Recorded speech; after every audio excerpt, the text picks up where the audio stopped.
परम प्रेममय जुगपुरुषोत्तम श्री श्री ठाकुर परम आराध्या जगज्जननी श्री श्री बड़मा और समस्त इष्ट परिवार श्रीचरणी मोर कोटि कोटि प्रणाम एवं आजिर एही वीडियो देखुथिबा समस्ती को मोर आनंदित जयगुरु।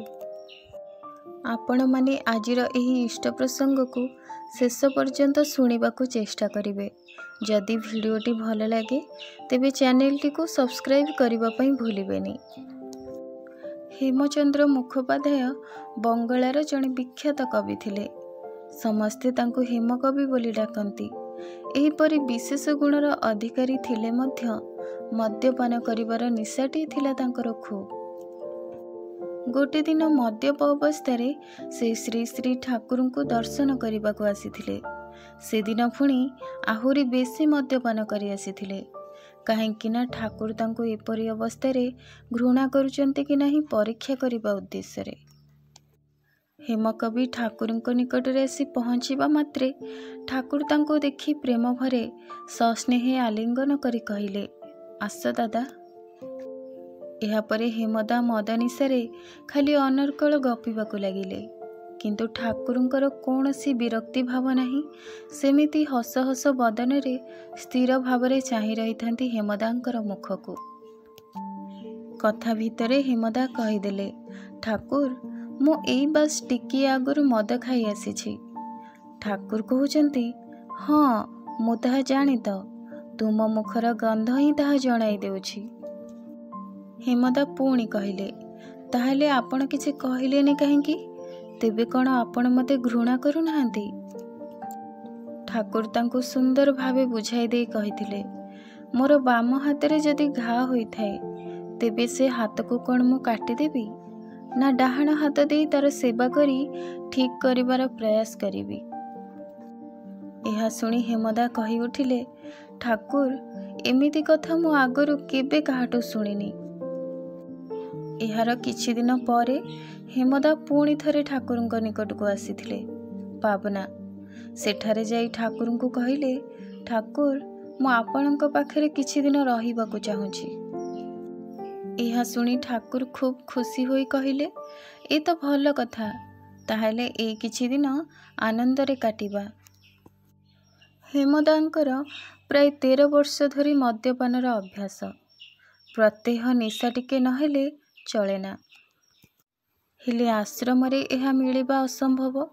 सेथिपई से प्रत्येक दिन पावना बजार को जाई मद्यपान करी आसंती।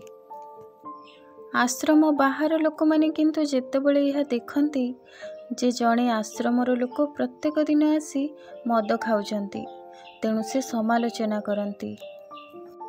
एही सब घटना आश्रमर जणे कर्मी सुशीलदा ठाकुर को जणाइले।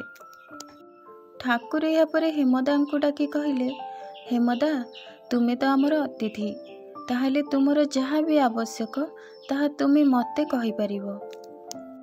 तुमर आवश्यक पूरण करिबा जे आमर दायित्व।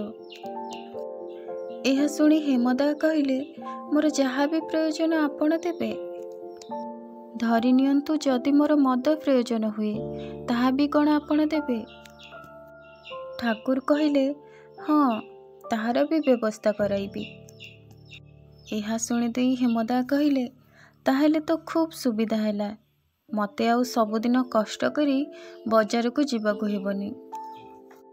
तार परदिन हेमदा ठाकुर को कहिले, ठाकुर मोर निशार समय होई गलानी। ठाकुर तापरे मदर व्यवस्था कराई देले। मद पाई हेमदा भारी खुशी हेले। एमिति भावरे किछि दिन चलिला। हठात गोटे दिन हेमदा ठाकुर को कहिले, ठाकुर आपण मो सह खूब चालाकी करिसंती। ठाकुर स्मित हास्यर सहित पचारिले, ताहा किपरि? हेमदा कहिले, मो देखुछि प्रत्येक दिन केते व्यक्ति तो आपणंक निकट को आसुछंती आउ आपणंकठु मधु संग्रह करुछंती। आपणंक मधुर उपदेश को पाठ्य करी निज जीवनर सुधार करुछंती। हेले मो कौन करुछि? ठाकुर उत्तर रे कहिले, कौन बाउ करा जाई पारे? मु तुमको कथा देइथिली ତେଣୁ ରଖିବାକୁ ଚେଷ୍ଟା କରୁଛି। ଆଉ ତୁମେ ବି ସେହି ଭାବରେ ଚାଲୁଛ। ହେଲେ ହେମଦା କହିଲେ, ମୁଁ କିଛି ଜାଣିନା ଠାକୁର। ମୋତେ କିନ୍ତୁ ଏହା ବଡ଼ ଅସଜଡ଼ା ଲାଗୁଛି, ଭାରି ଅସ୍ତବ୍ୟସ୍ତ କରୁଛି। ମୁଁ ଭାବୁଛି ଯଦି ମୁଁ ଆପଣଙ୍କ ସଙ୍ଗରେ ରୁହେ, ତେବେ ବହୁଦିନରୁ ମୋ ସଙ୍ଗରେ ଥିବା ମୋର ମଦ୍ୟପାନ ଅଭ୍ୟାସଟି ଛାଡ଼ିବାକୁ ହେବ।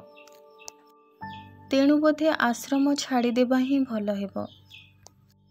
କିନ୍ତୁ ପ୍ରକୃତରେ ଆଉ ହେମଦା ଆଶ୍ରମ ଛାଡ଼ିପାରି ନାହାନ୍ତି। ବରଂ ବହୁଦିନରୁ ସାଙ୍ଗରେ ଥିବା ସେହି ମଦ୍ୟପାନ ଅଭ୍ୟାସଟିକୁ ଛାଡ଼ି ଦେଇଛନ୍ତି। ଦୟାଲଙ୍କର ଅପୂର୍ବ ଭଲ ପାଇବା ପାଇ ତୀବ୍ର ଅନୁତାପରେ। ଆପଣମାନଙ୍କୁ ଆଜିର ଏହି ପ୍ରସଙ୍ଗଟି ଭଲ ଲାଗିଲା କି ନାହିଁ ନିଶ୍ଚୟ ଜଣାଇବେ।